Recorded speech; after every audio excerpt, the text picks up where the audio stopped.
meu amigo ou minha amiga. Seja bem-vindo a este canal. E se ele apareceu para você, é porque essa história tem algo a te dizer. Então não perca tempo. Inscreva-se no canal e comente aí de qual cidade você me assiste. O que a porta fecha, a terra guarda. Tem uma coisa que ninguém te ensina quando você fica viúva, que o silêncio muda de tom. No primeiro dia ele é atordoante, cheio de pessoas entrando, saindo, falando, chorando, trazendo panela de arroz, bolo de fubá, palavras que não chegam ao fundo de nada. Você está ali, mas não está. O corpo fica, a mente vai embora para algum lugar entre a última imagem do marido vivo e o cheiro de flor artificial que cobre o caixão. No segundo dia, começa a diminuir. As pessoas vão. Os pratos ficam empilhados na pia. As crianças adormeceram de tanto chorar. No terceiro dia, o silêncio vira seu único companheiro.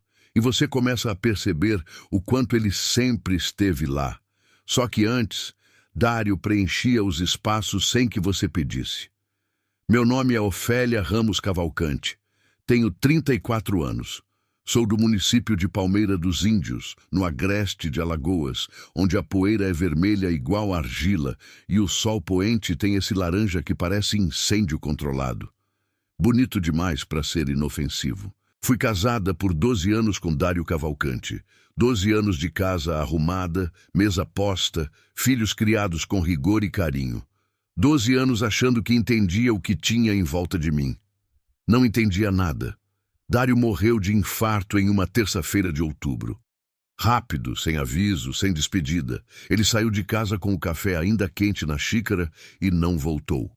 Me ligaram do posto de saúde às 11 da manhã. Eu estava varrendo o corredor. Guardo isso com uma precisão que não escolhi. A vassoura na mão, o barulho da palha contra o piso de cimento e o telefone tocando 3 vezes antes de eu atender. 3 vezes. Depois do terceiro toque, minha vida mudou de figura. Só que eu ainda não sabia. O enterro foi numa quarta-feira. Inácio Borges esteve lá desde cedo. Inácio era o que as pessoas da roça chamam de homem de bem. Sempre de camisa limpa, cabelo penteado, aperto de mão firme. Dono de uma pequena construtora, vereador por 2 mandatos, padrinho de batismo do meu filho mais novo, o Pedrinho, amigo de infância de Dário, daqueles que aparecem nas fotos antigas, nos aniversários, nas festas juninas, daqueles em quem você confia sem nem lembrar quando foi que começou a confiar. Ele chegou com uma coroa de flores artificiais, abraçou meus filhos, abraçou minha mãe, depois me abraçou e eu deixei, porque quando a gente está de luto, abraço de qualquer origem parece necessário. Ofélia, qualquer coisa que precisar, qualquer coisa, pode contar comigo como sempre contou com Dário. Eu disse obrigada. Sorri de um jeito automático que aprendi aos 15 anos e nunca mais larguei. Não prestei atenção nas palavras. Devia ter prestado. Os problemas começaram 18 dias depois. Eu estava separando as roupas de Dário para doação, tarefa que a gente adia, até que um dia acorda com coragem suficiente quando tocaram a campainha.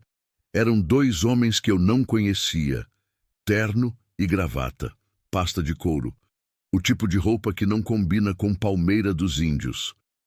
A senhora é Ofélia Cavalcante? Sou. Esposa de Dário Cavalcante? Viúva. O mais velho abriu a pasta, pegou um documento, estendeu na minha direção com uma frieza clínica que ainda hoje me dá calafrios quando lembro. A senhora vai precisar desocupar o imóvel em 30 dias. Essa propriedade já não está registrada em nome do seu marido. Eu não entendi de imediato. Precisei ler 2 vezes, depois 3. A casa onde morava há 12 anos, onde meus filhos nasceram, onde enterramos 2 cachorros no quintal, onde eu plantei um pé de manga que ainda nem dava fruta, não era mais minha, não era de Dário. A escritura havia sido transferida 8 meses antes da morte dele para uma empresa com nome que eu nunca tinha ouvido. Borges em Associados Empreendimentos Rurais Lítida. Borges. O sobrenome demorou 3 dias para cair na minha cabeça como uma pedra dentro d'água. Fui ao cartório com minha cunhada Sônia, que entende um pouco de papel e burocracia. Ficamos 2 horas tentando entender o que estava escrito naqueles documentos com letras miúdas e carimbo azul. A transferência era legal, assinada, datada, com firma reconhecida, com a assinatura de Dário, ou algo que se parecia muito com ela. Isso não parece a letra dele, disse Sônia, inclinando o papel contra a luz. Parece, sim, respondi. E era verdade, parecia.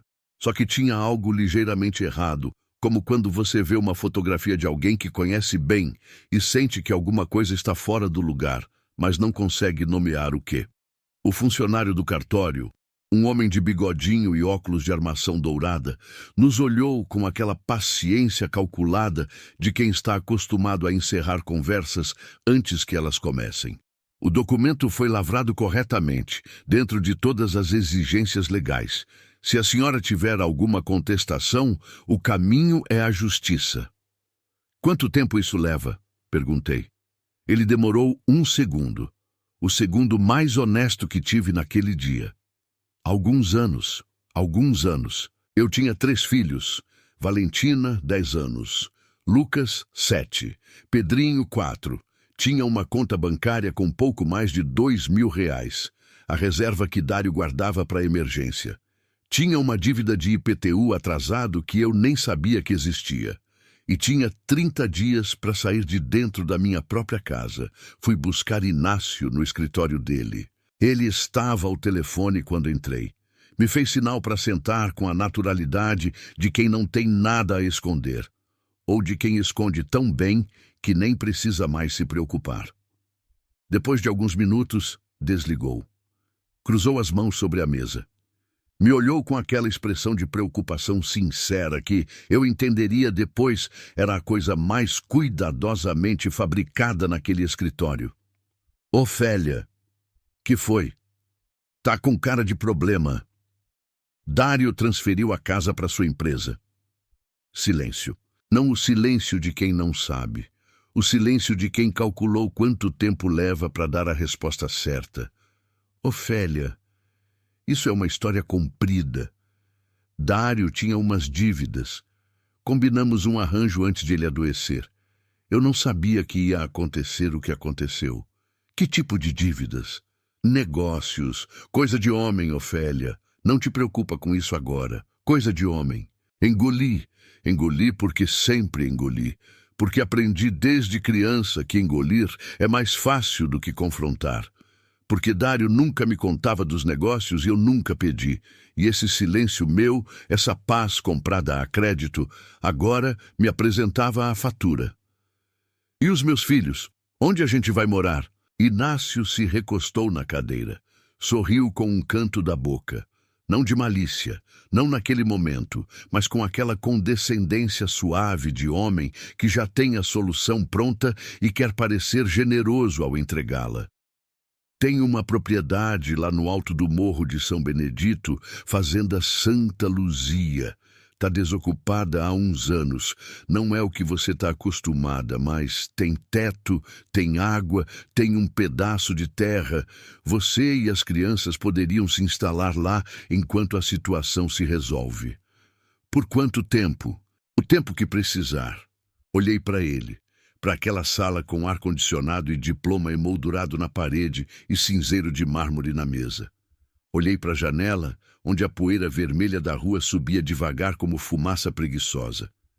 Por que ninguém quer essa fazenda? Perguntei. Algo passou pelo rosto dele, rápido demais para nomear. Fala de vilarejo. Você sabe como é o povo daqui. Inventa história onde não tem nada. Que história? Que o lugar é mal assombrado. Ele deu uma risada curta. Coisa de gente que não tem o que fazer. A casa é velha, precisa de reforma, mas é sólida. Tem a chave aqui. Colocou sobre a mesa uma chave de metal escurecido. Grossa, pesada, com um cabo trabalhado em ferro que parecia mais antigo do que a República. Eu olhei para aquela chave por um longo tempo. Ela parecia me olhar de volta. Saí do escritório com a chave na bolsa e uma certeza fria no estômago. Não tinha saída. Não naquele momento. Não com 3 crianças. Não com R$ 2.000 e 30 dias de prazo. A noite chegou em Palmeira dos Índios, com aquele alaranjado tardio que engana. Parece que vai durar. E aí some de vez, e o escuro vem de um golpe só. Fiquei no quintal depois de colocar as crianças para dormir, sentada no degrau da varanda, com o cheiro de terra seca no nariz e o som constante dos grilos preenchendo o ar. Segurei a chave na palma da mão. O metal estava frio apesar do calor da noite. Tinha um peso que não combinava com o tamanho. Ou talvez fosse eu, exausta demais, sentindo peso em tudo. Fazenda Santa Luzia. Sabia o lugar de ouvir falar. Todo mundo em Palmeira dos Índios sabia. Era uma daquelas histórias que a gente ouve desde criança e aprende a não questionar. A fazenda no alto do morro de São Benedito, onde ninguém entrava, onde as luzes apagavam sozinhas, onde a última família que tentou morar saiu correndo numa noite de temporal sem levar as malas. Nunca dei crédito a essas histórias. Sempre achei que eram invenção de gente entediada, exagero de boca em boca que vai crescendo até virar verdade coletiva. Mas naquela noite, sozinha no degrau, com a chave na mão e o escuro pesando em volta, senti pela primeira vez na vida que talvez algumas histórias existam porque alguma coisa, em algum momento, realmente aconteceu. Entrei em casa, tranquei a porta. Fui ao quarto, deitei do lado vazio da cama e percebi que nem chorei.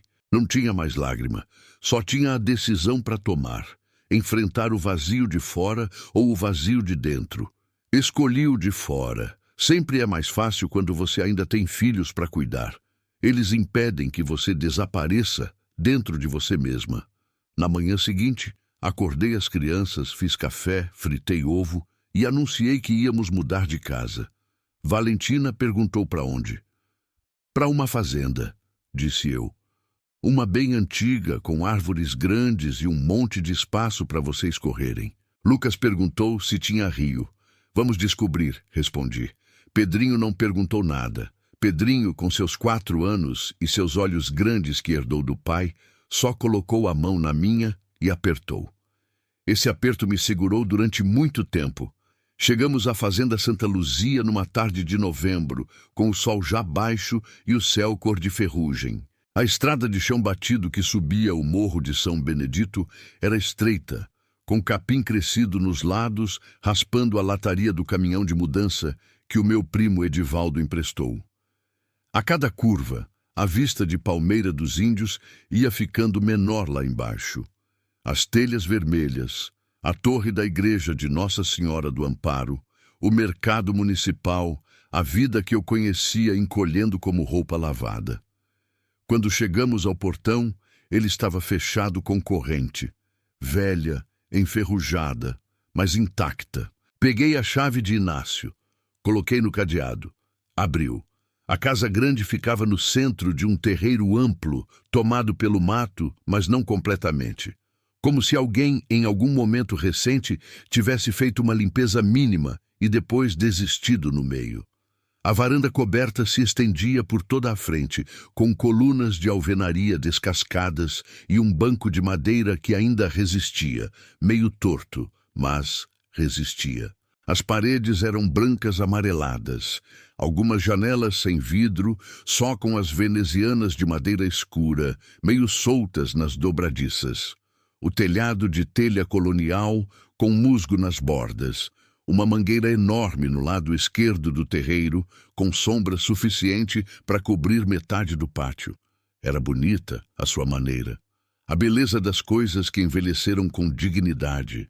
Mas havia algo mais, algo que não era visual, não era olfativo, não era sonoro, era atmosférico, como quando você entra num cômodo e sente, antes de ver qualquer coisa, que aquele ar foi respirado por muita gente. Gente com história, gente com peso.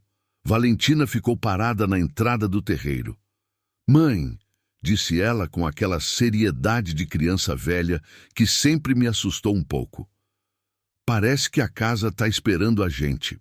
Eu não respondi. Peguei a chave com firmeza e fui abrindo a porta principal. Passamos a tarde descarregando as caixas. Edivaldo ajudou sem fazer perguntas, que é o maior presente que alguém pode dar quando você está destruída por dentro e funcionando no piloto automático por fora. A casa tinha 4 quartos, sala, cozinha com fogão a lenha, banheiro com caixa d'água no telhado. Tudo funcionava mais ou menos. A água saía amarelada no começo, mas depois clareava. A lenha estava guardada na latada dos fundos, seca, boa. A geladeira que trouxemos encaixou no canto da cozinha como se sempre tivesse sido dela. Havia um corredor no fundo que levava a 3 quartos. O primeiro ficou para Valentina, o segundo para Lucas e Pedrinho. O terceiro, o que ficava no final do corredor, com a porta voltada para a parede externa do norte, estava trancado. Tentei todas as chaves que tinham no molho que Inácio me dera. Nenhuma abria. Depois eu peço uma cópia para Inácio, disse para mim mesma em voz alta, como se fosse normal, como se não houvesse nada de estranho numa porta trancada por fora, com uma tranca nova reluzindo num batente antigo. Edivaldo foi embora quando o sol desapareceu. As crianças jantaram arroz com feijão que eu tinha feito numa panela improvisada no fogão a lenha. A primeira vez na vida deles que comiam comida de fogo de lenha. E o Lucas disse que tinha gosto diferente, mais gostoso, e eu concordei que sim, tem, e tentei não pensar em quanto tempo ia durar esse gás de botijão que trouxemos. Coloquei as crianças para dormir. Lavei a louça no tanque dos fundos, com a água fria da torneira e o sabão de barra que minha mãe tinha me dado. O céu lá de cima estava carregado de estrelas, coisa que a gente esquece quando mora dentro de cidade, mesmo de cidade pequena. Lá em cima, sem poste de luz por perto, a Via Láctea era visível como uma mancha branca e espessa atravessando o escuro de lado a lado. Dário sempre quis morar no campo. Sempre disse que um dia ia comprar um sítio, criar galinha, plantar mandioca, acordar sem despertador. Eu nunca levei muito a sério. Agora estava no campo que ele nunca chegou a habitar, por razões que ele nunca me explicou. A ironia pesava mais do que o cansaço. Foi na primeira madrugada. Não sei que horas eram. Sei que o escuro era total e os grilos tinham diminuído, sinal de que passava da meia-noite. Acordei sem saber por quê. Sem barulho, sem pesadelo, sem nada. Acordei e pronto, como quando o corpo decide que o sono acabou antes da hora. Fiquei deitada na cama, no escuro, ouvindo a casa respirar. O madeiramento do telhado estala à noite, os velhos sempre estalam. É o calor do dia saindo pelo frio da madrugada. Então ouvi. Não era estalo, não era vento, não era animal, era choro.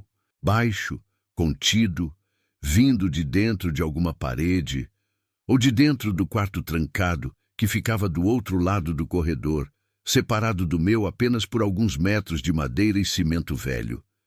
Fiquei imóvel. O coração acelerou de um jeito que não era medo, era reconhecimento, porque aquele choro eu conhecia. Não a voz, não o tom exato, mas a qualidade do choro. Era o choro de quem há muito tempo não espera que ninguém ouça. O choro que a gente faz quando está completamente só. O choro que não pede nada, não chama ninguém, só existe porque o corpo precisa liberar o que não cabe mais dentro. Eu tinha chorado assim, sozinha, 2 noites antes de sair da minha casa. Sentei na cama. O choro continuou por alguns minutos. Depois parou. O silêncio voltou. Mas era um silêncio diferente agora. Era o silêncio de depois do choro, de quem está exausto demais até para continuar. Me levantei. Fui até a porta do meu quarto. Abri. O corredor estava escuro, vazio. Fui até a porta trancada no fundo. Coloquei a mão na madeira. Estava quente, quente demais para uma noite de novembro com vento frio vindo do morro. Bati de leve. 2 toques. Silêncio absoluto do outro lado. Mas era o silêncio de quem prende a respiração, não de quem dorme. Tem alguém aí? Perguntei em voz muito baixa, quase em pensamento. Nada. Fiquei parada por um longo tempo com a mão sobre a madeira quente, sentindo o coração na garganta, sentindo a estranheza daquilo tudo se assentar no estômago como pedra. Depois voltei para o quarto. Não dormi mais naquela noite. Fiquei deitada de olhos abertos, olhando para o teto caiado, ouvindo os grilos, ouvindo o vento, ouvindo o nada que havia do outro lado da parede. E pensando que o nada, às vezes, é a coisa mais barulhenta do mundo. De manhã, Valentina desceu para a cozinha com o cabelo bagunçado e uma pergunta que me gelou o sangue. Mãe, quem é a mulher do quarto do fundo? Eu parei com a xícara na metade do caminho até a boca. Que mulher? A que eu ouvi chorando de madrugada. Olhei para minha filha de 10 anos. Ela me olhou de volta com aqueles olhos sérios, sem drama, sem medo excessivo, só relatando um fato, com a precisão desconcertante das crianças que ainda não aprenderam a duvidar do que sentem. Pus a xícara devagar sobre a mesa. Você ficou com medo? Perguntei. Não, disse ela. Fiquei com pena. Passei o dia seguinte fingindo que era normal. Essa é a habilidade que as mães desenvolvem sem perceber ao longo dos anos. A capacidade de manter o rosto sereno enquanto por dentro alguma coisa está gritando. Você aprende quando o filho cai e você precisa parecer calma para ele não entrar em pânico. Aprende quando o dinheiro acabou, mas a mesa precisa estar posta. Aprende quando o casamento racha por dentro, mas as crianças não podem saber. Eu tinha esse rosto treinado. Usei ele o dia todo. Fiz mingau de milho no fogão a lenha.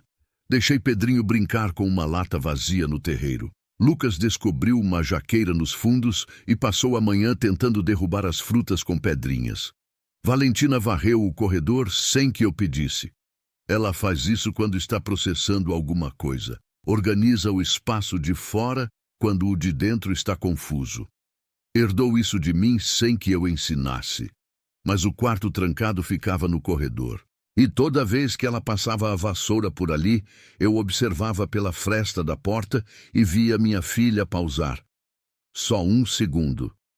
Os olhos indo para a tranca nova naquele batente velho. Depois ela continuava. Nenhuma de nós falou mais sobre isso durante o dia. À tarde, sob o pretexto de organizar a casa, examinei cada cômodo com cuidado que ia além de arrumação. Havia sinais de uso recente, não antigo, não de anos atrás, recente. Na cozinha, um copo plástico cor-de-rosa que não era meu, esquecido atrás da porta do armário. No banheiro, um pedaço de sabonete tão pequeno que era quase nada, mas estava ali, em cima do rejunte da pia, como se alguém tivesse raspado até o último fio de espuma. Na sala, uma janela cujas venezianas tinham sido abertas por dentro e deixadas encostadas. As outras estavam fechadas e com ferrugem nas dobradiças, essa não. Quem estava usando essa casa antes de mim? Pensei em perguntar a Inácio. Descartei na mesma hora. Se havia algo que eu estava aprendendo, devagar e da pior forma possível, era que Inácio Borges dava respostas antes de você terminar a pergunta. E que essas respostas, sempre lisas, sempre razoáveis, tinham o efeito preciso de fechar o assunto sem que você percebesse que ele tinha sido fechado. Precisava de informação que não passasse pela boca dele. Na tarde daquele segundo dia, desci o morro a pé com Pedrinho na mão e Lucas correndo na frente. Valentina ficou em casa com a porta trancada e a instrução de não abrir para ninguém. Instrução que ela recebeu com um aceno de cabeça adulto demais para uma menina de 10 anos e que me partiu o coração de um jeito silencioso. Fui até o bar do Zé Pombo, que fica na entrada da estrada que sobe para o Morro de São Benedito. Bar de esquina, 3 mesas de plástico, geladeira de bebida zumbindo do lado de fora e o Zé Pombo em pessoa, sentado num banquinho com um jornal de 2 dias atrás dobrado no colo. Zé Pombo tem uns 70 anos, olhos miúdos, atrás de um óculos de grau grosso e a memória mais afiada de Palmeira dos Índios. É do tipo que sabe de tudo, fala pouco e cobra a informação em escuta. Você precisa ouvir as histórias dele antes de ele responder a sua pergunta. Sentei. Pedi um suco de caju para mim e um de manga para os meninos. Esperei. Ele dobrou o jornal. Me olhou por cima dos óculos. Você é a Ofélia, mulher do Dário Cavalcante. Era. Sei. Pausa. Ouvi dizer que foi para Santa Luzia. Fui. Ele ficou em silêncio por um tempo que parecia calculado. Zé Pombo pensa antes de falar, sempre. É uma raridade que eu aprendi a respeitar. Como está a casa? Perguntou por fim. Em pé. Precisa de reforma, mas está em pé. Sempre esteve. Ele olhou para o longe, para a estrada de terra que subia o morro lá no fundo. Aquela casa é mais velha do que qualquer pessoa viva nessa cidade. Já viu muita coisa. Que tipo de coisa? Ele me olhou de novo, avaliando. Por que você está me perguntando? Pensei por um segundo. Decidi pela honestidade. Não pela honestidade completa, mas pela honestidade suficiente. Porque tem um quarto trancado por fora. E de madrugada, ouvi barulho vindo de lá. Zé Pombo não se mexeu. Não demonstrou surpresa, não abriu os olhos, não se inclinou para frente com interesse. Ficou exatamente como estava. E isso, aquela imobilidade, foi a resposta mais eloquente que ele poderia ter dado. Ele sabia alguma coisa. Que barulho? Perguntou.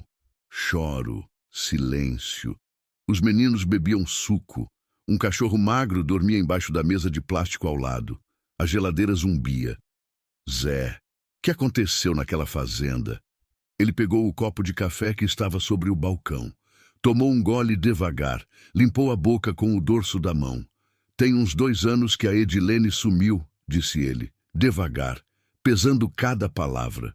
Mulher do Geraldo Fontes. Você conhecia? Eu sabia o nome. Vaga memória de rostos em festa de padroeira, de nome mencionado em conversa de comadres. De vista. Ela sumiu. O Geraldo disse que ela foi embora, que tinha outro homem, que ele não queria mais falar nisso. Pausa. Vilarejo acreditou porque era mais fácil acreditar. E você? Ele olhou para mim com aqueles olhos miúdos que enxergavam mais do que pareciam. Eu nunca acreditei. Edilene era mulher de raiz. Não era do tipo que abandona filho pequeno. Mas o que um velho de bar pode fazer contra a versão do Geraldo Fontes e do Inácio Borges? O nome caiu no ar entre nós dois como uma peça que se encaixa no lugar errado. Inácio tem a ver com o Geraldo? São sócios, disse Zé Pombo com a naturalidade de quem revela um segredo que já não é mais segredo para ele. Faz anos. Construtora, compra de terra, documento de propriedade. Trabalham juntos. Sempre trabalharam. Olhei para ele. Ele olhou para mim. Vai com cuidado, Ofélia, disse ele, não como aviso de filme, como aviso de homem velho que já viu coisa demais e não tem mais ilusão sobre o que o mundo faz com mulher que pergunta demais. Paguei o suco, peguei os meninos, subi o morro. Naquela noite, depois que as crianças dormiram, fui examinar o corredor com uma lanterna. Não a lanterna do celular. Aquela estava com a bateria fraca. Uma lanterna de pilha que minha mãe tinha colocado na caixa de coisas que mandou junto com a mudança, por instinto de avó preocupada. Bênção, minha mãe! Examinei a porta do quarto trancado com cuidado. A tranca era nova. Isso eu já tinha notado, mas agora via com clareza. O metal luzia sem a oxidação que o resto da ferragem da casa tinha. Colocada recentemente, com parafusos limpos, sem ferrugem, sem tinta velha acumulada na cabeça. Quem colocou uma tranca nova numa porta de fazenda velha? E por que por fora? Passei a lanterna pela parede ao redor da porta. Nada pelo chão, nada pelos batentes. Então levantei a luz até o quadro que ficava pendurado do lado direito da porta. Eu tinha passado por ele dezenas de vezes sem prestar atenção. Era uma imagem de Santa Luzia, padroeira da fazenda e do vilarejo mais próximo. Pintura barata em madeira, a santa com os olhos numa bandeja, como sempre é representada, aquela iconografia que eu aprendi na catequese e nunca mais esqueci. Santa Luzia, a santa dos olhos, a que enxerga o que os outros não veem. Tirei o quadro da parede. Atrás dele, colada na parede com fita adesiva que estava amarelando nas bordas, havia uma chave. Menor do que a de Inácio. Mais simples, de metal comum, sem o cabo trabalhado em ferro. Uma chave doméstica, do tipo que qualquer ferreiro faz em 5 minutos. Com um fio de lã vermelha amarrado no anel, desbotado, quase desmanchando. Fiquei olhando para ela por um tempo que não sei medir. Alguém a tinha escondido ali. Não jogado fora, não perdido. Escondido. Com cuidado suficiente para que não caísse, mas escondido atrás de algo que uma pessoa distraída nunca tiraria da parede. Mas que tipo de pessoa tira um quadro de santa da parede? O tipo que procura o que está do outro lado. Peguei a chave. O fio de lã vermelho ficou 1 segundo enrolado no meu dedo antes de eu puxar devagar. Fui até a tranca. A chave entrou. Girou. A porta abriu. O quarto estava escuro. O cheiro que saiu era denso, suor, umidade e alguma coisa que demorei 1 segundo para identificar. Comida. Comida velha, mas comida. Como se alguém tivesse comido dentro daquele quarto não faz muito tempo. Levantei a lanterna e meu coração parou. Havia uma colchonete no chão, um cobertor dobrado, um balde plástico num canto com tampa, balde sanitário, entendi com um enjoo súbito, uma garrafa d'água quase vazia, um prato de plástico com restos de algo que já tinha mofo, e na parede, riscado com o que parecia ser pedra ou prego, letras tortas mas legíveis. Edilene Fontes. Alguém me ajude. Recuei um passo. As pernas não estavam me obedecendo direito.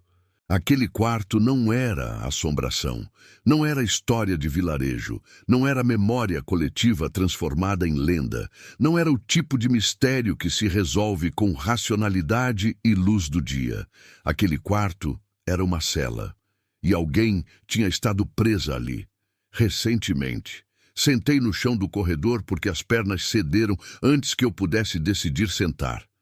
Fiquei assim por uns minutos, com a lanterna no colo, olhando para o escuro da porta aberta, tentando organizar o que a cabeça não queria organizar. Edilene Fontes, sumida há 2 anos, mulher de Geraldo Fontes, sócio de Inácio Borges. A fazenda que Inácio me ofereceu com tanta generosidade, tanta pressa, tanto sorriso calculado. Ele sabia o que estava aqui dentro. Claro que sabia. A tranca era nova. Era ele quem tinha a chave grossa, a chave do portão, a chave que ele colocou sobre a mesa com o gesto de quem está fazendo um favor. A segunda chave, a que estava atrás do quadro, essa Edilene tinha escondido antes de ser transferida, ou escapado momentaneamente antes de ser recapturada, ou entregue a alguém que nunca voltou. Inácio me mandou para cá porque precisava que alguém ocupasse a casa. Presença visível, fumaça na chaminé, roupa no varal, crianças no terreiro. Uma família morando lá era o disfarce perfeito. Ninguém subiria o morro para investigar uma casa habitada. E se alguém perguntasse, havia uma resposta pronta. A viúva Ofélia, coitada, sem ter para onde ir, foi usada como cortina. Levantei. Entrei no quarto, fui até a parede com as letras riscadas. Passei os dedos sobre o traço irregular das letras, sentindo o sulco na cal. Edilene Fontes. Alguém me ajude. Eu ouvi você, disse em voz baixa, para o escuro, para as palavras riscadas na parede. Eu ouvi. Não dormi naquela noite. Fiquei sentada à mesa da cozinha, com a segunda chave na frente de mim e o fio de lã vermelho enrolado entre os dedos, pensando com uma clareza que só vem quando o medo é grande o suficiente para queimar tudo que não é essencial. Edilene podia estar morta. Essa era a possibilidade que eu precisava encarar sem piscar. O quarto tinha sinais de uso recente, dias, talvez uma semana, mas recente não significava agora. Ela podia ter sido tirada dali quando Inácio decidiu me instalar na fazenda. Tirada e levada para onde? Ou podia estar viva em outro lugar. Ou podia ainda estar dentro dessa propriedade em algum lugar que eu ainda não tinha procurado. Os fundos da fazenda eram extensos. Tinha uma latada, um paiol, uma construção de tijolos sem reboco que eu tinha passado rápido sem entrar. Uma cisterna coberta, um curral vazio de madeira velha. Fechei os olhos. Pensei nos meus filhos dormindo nos quartos. Pensei em Inácio, com aquela chave grossa no bolso. Pensei em Dário, no Dário que eu achei que conhecia e no Dário que evidentemente tinha dimensões que eu preferi não enxergar. Negócios, sócios, transferência de propriedade. Quanto do que estava me destruindo agora era a construção dele? Quanto era culpa minha por nunca ter perguntado? A chave de lã vermelha ficou quente entre os dedos. Lá fora, o vento bateu nas venezianas do quarto vazio. Então, de algum lugar nos fundos da propriedade, ouvi um som que não era vento, não era animal, não era estrutura velha, respondendo ao frio da madrugada. Era voz humana, baixa, distante, mas humana. Me levantei da cadeira devagar, como se o movimento brusco pudesse apagar o som antes que eu tivesse certeza. Fui até a janela da cozinha, olhei para o escuro dos fundos, nada visível, só o escuro e o capim alto, e lá no fundo, o vulto preto do paiol. Mas o som continuou por mais alguns segundos. Depois silêncio. Fiquei na janela até o alvorecer começar a clarear o morro, com a chave de lã vermelha apertada na mão, com o coração batendo num ritmo que não era mais medo de assombração. Era medo de gente. E esse, eu aprendi naquela madrugada, é infinitamente mais real. Esperei o amanhecer. Não por covardia, ou talvez um pouco por covardia, não vou mentir, mas principalmente porque descer sozinha pelos fundos de uma fazenda escura, com 3 filhos dormindo dentro de casa e um homem perigoso que tinha a chave do portão, era o tipo de decisão que precisava de luz. Luz de verdade, não de lanterna. A luz que mostra o chão, mostra os buracos, mostra o que está se mexendo no capim antes que você coloque o pé em cima. Sentei na varanda da frente e esperei o céu clarear. Palmeira dos Índios acorda devagar. Primeiro, o escuro absoluto começa a perder densidade, como tinta dissolvida em água. Depois aparece uma faixa cinza no horizonte, lá onde a serra faz o recorte contra o céu. Depois o laranja. Depois o canto dos pássaros. Sempre os pássaros antes do sol, como se eles soubessem de algo que o resto do mundo ainda está descobrindo. Quando havia luz suficiente para ver o chão dos fundos com clareza, me levantei. Entrei na cozinha. Escrevi no verso de um envelope que estava sobre a mesa. Valentina, fui nos fundos ver uma coisa. Não acorda seus irmãos. Se eu não voltar em meia hora, vai até o bar lá embaixo e pede para o Zé Pombo ligar para o número que vou deixar aqui. Escrevi o número do meu primo Edivaldo embaixo. Colei o envelope na porta da geladeira com um ímã de Nossa Senhora Aparecida que minha mãe tinha colocado na caixa de mudança. Peguei a lanterna mesmo com o dia clareando. O paiol não teria janela. E peguei a faca de cozinha, não com plano de usá-la. Mas mulher que atravessa mato em fazenda desconhecida com presença humana não identificada nos fundos, precisa ter alguma coisa na mão além de fé. A fé eu tinha. A faca era garantia. O terreiro dos fundos era maior do que parecia da cozinha. Havia um caminho de pedra irregular, quase tomado pelo capim, que levava da porta dos fundos até a latada onde estava a lenha. Da latada, o caminho se bifurcava. Um lado ia para o curral vazio, o outro descia uma pequena ladeira em direção ao paiol. O paiol era uma construção de tijolos vermelhos sem reboco, com telhado de zinco enferrujado e uma porta de madeira grossa fechada com um cadeado. Não novo como a tranca da porta do quarto, esse cadeado era velho, escurecido, do tipo que a ferrugem já estava trabalhando, mas que ainda segurava. Parei a uns 10 metros e fiquei ouvindo. Nada por um tempo. Depois um som baixo, ritmado, como alguém se movendo dentro de um espaço pequeno, de um lado para o outro, de um lado para o outro. Meu coração subiu para a garganta. Avancei devagar. Cheguei até a porta. Coloquei a mão na madeira como tinha feito com a porta do quarto na noite anterior. Também estava quente, mais quente do que devia, com o sol ainda baixo e o zinco do telhado que levaria horas para aquecer. Bati 2 vezes. O som dentro parou imediatamente, silêncio absoluto, do tipo que só acontece quando alguém prende a respiração. Edilene, disse eu. Não em grito, não em sussurro, no tom de quem chama alguém que está com medo de responder. Meu nome é Ofélia. Eu moro na casa grande. Encontrei o quarto. Vi o que você escreveu na parede. Silêncio. Não sou do Inácio. Juro por Deus e por Santa Luzia que não sou. 1 segundo. 2. 5. Então uma voz, rouca, ressecada, como voz de quem passou muito tempo falando pouco ou quase nada. Tem mais alguém com você? Não. Vim sozinha. Tem certeza? Tenho. Pausa longa. O cadeado tem chave, disse a voz. Está enterrada embaixo da pedra grande do lado esquerdo da porta. Olhei.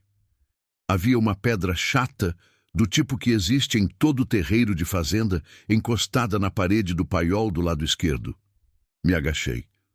Coloquei os dedos na borda e levantei.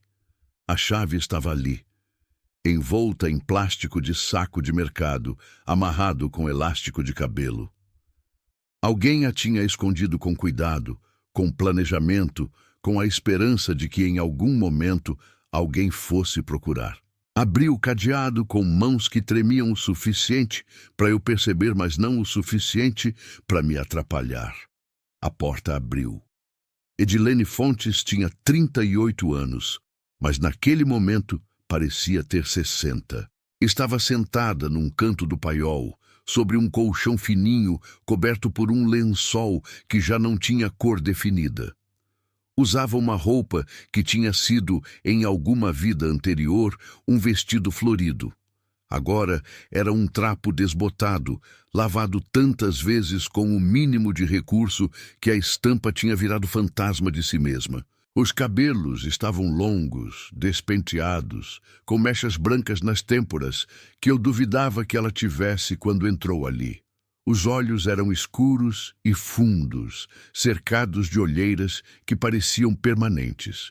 Os pés estavam descalços, com as solas grossas de quem anda sem sapato há tempo demais. Mas os olhos estavam vivos. Aquilo me aliviou de um jeito que só entendi depois. Eu tinha medo de encontrar alguém partido por dentro, além do que podia ser consertado. Edilene estava destruída por fora, mas os olhos estavam lá, presentes, avaliando, ainda capazes de desconfiança e de esperança ao mesmo tempo. Ela me olhou da cabeça aos pés, sem se levantar. Você é a Ofélia, disse, não como pergunta. Sou. Ouvi as crianças. Ontem de tarde, o menino pequeno gritando no terreiro. Pedrinho, 4 anos. Algo passou pelo rosto dela, rápido, doloroso. Tenho um filho. Ele tinha 6 anos quando me trouxeram para cá. Pausa. Já vai fazer 2 anos. Fiquei parada na porta do paiol, com a luz da manhã entrando pelas minhas costas e iluminando aquele espaço pequeno que cheirava a confinamento e a tempo parado. Não sabia o que dizer. As palavras que existem para esse tipo de situação não chegavam, ou chegavam erradas, insuficientes, menores do que o tamanho do que estava na minha frente. Então Edilene se levantou, devagar, com o cuidado de quem está reaprendendo confiar no próprio corpo. Ficou em pé. Me olhou diretamente. Você vai me ajudar a sair daqui ou vai fechar essa porta de volta? Vou te ajudar, disse eu. Ela fechou os olhos por 1 segundo, só 1 segundo, depois abriu. Então me dá a sua mão e me tira desse lugar antes que alguém venha. Atravessamos o terreiro dos fundos depressa, com Edilene segurando meu braço com uma força que contradiziam o estado do corpo dela. As pernas funcionavam, cambaleantes, mas funcionavam. Ela conhecia o caminho. Sabia onde estava cada pedra, cada buraco, cada ponto do terreiro que podia trair o passo. 2 anos naquele lugar. 2 anos olhando pelo vão da porta quando alguém abria, calculando distâncias, memorizando o terreno que talvez um dia precisasse atravessar correndo. Ela nunca desistiu de sair. Isso ficou claro para mim antes mesmo de ela contar qualquer coisa. Entrei com ela pela porta dos fundos da cozinha. Fechei e tranquei. Sentei ela na cadeira que eu tinha ocupado a noite toda. A cadeira da mesa de cozinha com um envelope colado na geladeira ainda à vista. Peguei água, pão, queijo que tinha sobrado do dia anterior. Ela comeu sem cerimônia, sem fingir que não estava faminta, sem o constrangimento que pessoas bem alimentadas têm diante de quem precisa comer. Comeu com a dignidade direta de quem sobreviveu tempo suficiente para não ter vergonha de necessidade básica. Eu esperei. Quando terminou, colocou as mãos sobre a mesa. Olhou para mim. Quanto você sabe? Sei que Inácio Borges tomou minha casa. Sei que ele e o Geraldo Fontes são sócios. Sei que você sumiu há 2 anos e que o vilarejo acreditou na história que o Geraldo contou. Pausa. E sei que você estava sendo mantida nessa fazenda que o Inácio me entregou como se estivesse me fazendo um favor. Ela me olhou por um longo tempo. Você é mais esperta do que ele pensou. Ele não me achou esperta coisa nenhuma, disse eu com uma amargura que não tentei esconder. Ele me achou desesperada, que é diferente. Edilene assentiu devagar, com respeito. O que eles fazem?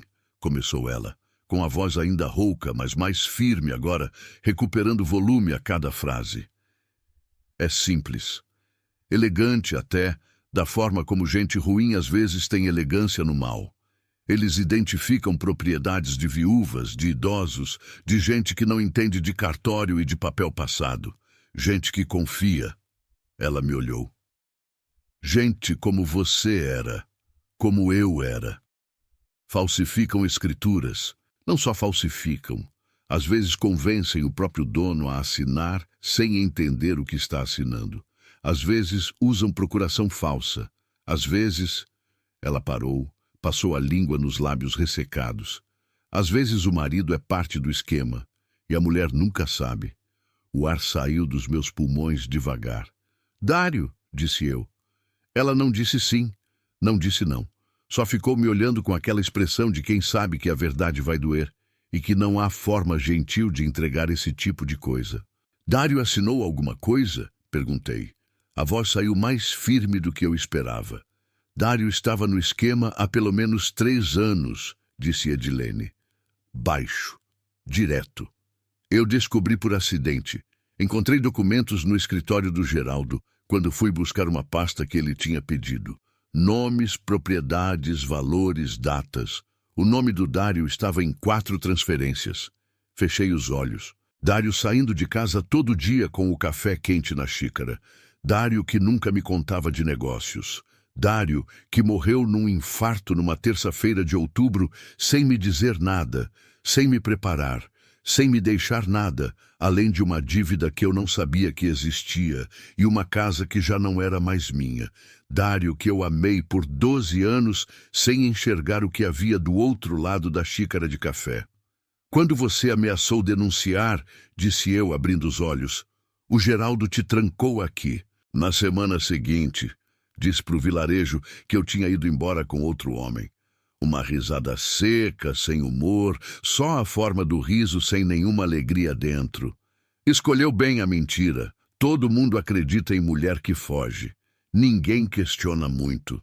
Seu filho, disse eu. Pela primeira vez desde que entrou na cozinha, o rosto de Edilene quebrou. Só por 1 segundo, mas quebrou. Ficou com o pai. A voz falhou na última palavra. Ela engoliu, continuou. Geraldo tem a guarda, tem o dinheiro, tem as histórias. Pausa. Eu tenho 2 anos de paiol e o nome riscado numa parede. Fiquei em silêncio. O fogão a lenha estava apagado. A luz da manhã entrava pela janela da cozinha e fazia um retângulo dourado no piso de cimento. Lá fora, Pedrinho acordou. Eu ouvi o barulho do quarto dele, aquele resmungo baixinho de criança saindo do sono. Edilene ouviu também. Olhou para a direção do quarto. Algo no rosto dela amoleceu por um instante e voltou a endurecer. "Quanto tempo até o Inácio aparecer aqui?" perguntou. "Não sei. Ele não deu prazo." "Ele vai aparecer. Ele sempre verifica." Ela olhou para as mãos sobre a mesa. Às vezes mandava o Geraldo. Às vezes vinha ele mesmo. Traziam comida, trocavam o balde, saíam. Nunca falavam muito. O Inácio uma vez ficou parado na porta do paiol me olhando por um tempo que não acabava, sem dizer nada. Ela parou. Esse tipo de silêncio é pior do que ameaça. Entendi o que ela estava dizendo. Tinha vivido uma versão menor daquele silêncio no escritório dele. "Temos que sair daqui antes que ele venha", disse eu. "Não." A resposta foi imediata e firme. Olhei para ela. "Se a gente sair correndo, ele esconde os documentos e nega tudo. Geraldo some com as provas. O cartório fecha a gaveta. E daqui a 6 meses eu sou a louca que inventou história e você é a viúva inconveniente que invadiu propriedade alheia." Ela me olhou com uma intensidade que era quase física. "Eu fiquei 2 anos naquele paiol, Ofélia. 2 anos guardando tudo que sei aqui dentro." Bateu com o dedo na própria têmpora. "Não vou fugir sem ter o que preciso para acabar com eles. Passamos a manhã fazendo o que precisa ser feito antes que o medo paralise.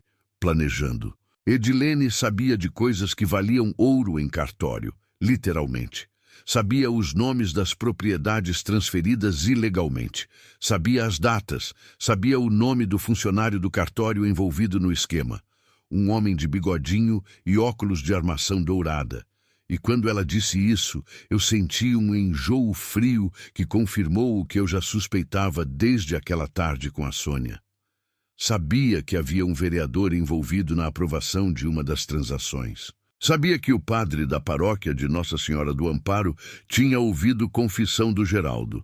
E ela não sabia o que foi dito, mas sabia que depois dessa confissão, o padre nunca mais olhou para ela na missa sem desviar o olhar.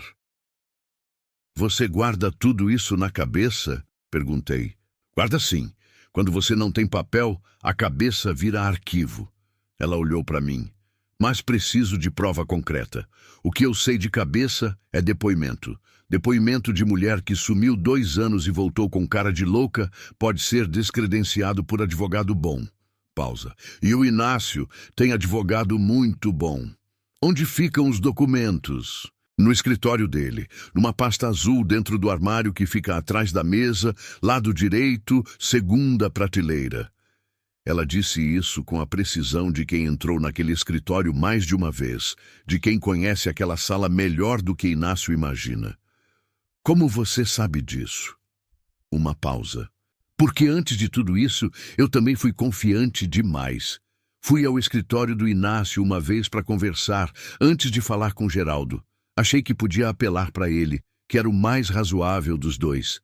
Enquanto esperava ele chegar, olhei em volta. Ela olhou para as mãos.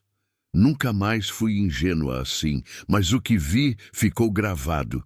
Fiquei em silêncio, organizando o que tínhamos. Valentina apareceu na porta da cozinha naquele momento, descalça, cabelo solto, olhando para Edilene com aqueles olhos sérios dela, sem nenhuma expressão de susto. "Bom dia", disse ela. "Bom dia", respondeu Edilene, depois de um segundo de surpresa. "A senhora é a mulher do quarto do fundo?" "Era. Agora sou a mulher da cozinha." Valentina assentiu, como se isso fosse informação suficiente. Foi até a geladeira, pegou o leite, foi fazer o café do irmão sem mais perguntas. Edilene me olhou. "Criação sua", disse. E havia no tom algo que não era elogio simples, era reconhecimento, de mulher para mulher. No início da tarde, enquanto as crianças dormiam a sesta, Sentamos as duas na varanda da frente com a vista de Palmeira dos Índios lá embaixo. O calor seco da hora mais quente do dia fazendo o ar tremer sobre a estrada de terra. Edilene me contou o resto. O esquema era maior do que eu tinha imaginado. Não era só Palmeira dos Índios. Havia propriedades em 3 municípios do Agreste. Pelo menos 12 famílias lesadas que Edilene sabia. Provavelmente mais que ela não sabia. A maioria viúvas ou idosos. A maioria gente que não tinha condição de brigar na justiça por anos. A maioria gente que engoliu e foi embora porque engolir era mais fácil. Como eu tinha engolido a vida toda. Como Dário contava que eu engolia. Seu marido sabia que você era assim, disse Edilene. Não com crueldade, mas com a direteza de quem não tem mais energia para rodeio. Homem que participa desse tipo de esquema escolhe bem a mulher. Escolhe a que não vai perguntar. Doeu. Mas doeu como coisa verdadeira dói, sem surpresa. Eu sabia que havia algo que ele não me contava, disse eu. Eu escolhi não puxar o fio. Você tinha medo do que ia encontrar. Tinha. Eu também tive, disse ela. Até o dia que encontrei a pasta do Geraldo. Aí o medo mudou de natureza. Ficamos em silêncio por um tempo. O vento quente subia o morro, trazendo cheiro de terra seca e capim. Uma garça passou alto, branca contra o azul pesado do céu de novembro. Tem uma coisa que preciso te perguntar, disse eu. Pode. Se a gente fizer isso, denunciar, expor, usar o que você sabe, você está ciente de que pode perder? Ela me olhou de lado. Perder o quê? Já perdi tudo, Ofélia. 2 anos de paiol. 2 anos longe do meu filho. 2 anos sendo a mulher que o marido disse que fugiu com outro e que todo mundo acreditou. Ela virou o rosto para frente, para os olhos na distância. O que me resta perder é a chance de fazer alguma coisa com o que sobrou de mim. Isso eu não vou perder. Havia uma calma nela que me assustou um pouco, no bom sentido. A calma de quem já desceu ao fundo e sabe que o fundo tem chão. Peguei a chave de lã vermelha que estava no meu bolso desde a noite anterior. Coloquei sobre o banco entre nós duas. Ela olhou para a chave. Seus olhos ficaram brilhando de um jeito que ela não tentou esconder. Você achou, disse ela baixo, atrás do quadro de Santa Luzia. Eu escondi lá quando me trouxeram pela primeira vez, antes de entender completamente onde estava. Achei que fosse conseguir sair em dias. Pausa. 2 anos. Por que Santa Luzia? Ela sorriu. Pela primeira vez desde que a encontrei, um sorriso pequeno, cansado, mas real. Porque Santa Luzia é a que vê o que os outros não querem ver. Olhou para mim. E eu precisava que alguém assim encontrasse. À noite, com as crianças dormindo, e Edilene instalada no quarto que tinha sido dela por cativeiro e agora era dela por escolha, com a porta aberta dessa vez, aberta de par em par. Sentei à mesa e escrevi. Escrevi tudo que Edilene me contou. Nomes, datas, endereços, valores. Escrevi o que vi no paiol. Escrevi o que vi no quarto. Descrevi a tranca nova no batente velho. Descrevi o copo rosa na cozinha e o sabonete raspado e a janela com a ferrugem só em uma das dobradiças. Escrevi 3 cópias. Uma dobrei e coloquei dentro do forro do tênis mais velho que eu tinha, no fundo da caixa de calçados. Uma coloquei dentro da Bíblia de capa preta, que era da minha mãe e que eu carregava em toda mudança desde que casei. A terceira guardei na bolsa. Não sabia ainda o que ia fazer com isso tudo. Não sabia se tinha coragem suficiente, se tinha proteção suficiente, se tinha o tipo de força que essa situação exigia de uma mulher com 3 filhos pequenos e nenhuma reserva além de R$2.000 e uma faca de cozinha. Mas sabia que pela primeira vez, desde que Dário morreu, eu tinha alguma coisa que era minha de verdade. Não a casa, não a propriedade, não o papel passado em cartório. A verdade, que é o único bem que ninguém consegue transferir em nome de outro. Apaguei a luz da cozinha. Fui até a janela. Palmeira dos Índios estava lá embaixo, quieta, com as luzes das casas piscando no escuro do agreste, como brasas que o vento não conseguiu apagar.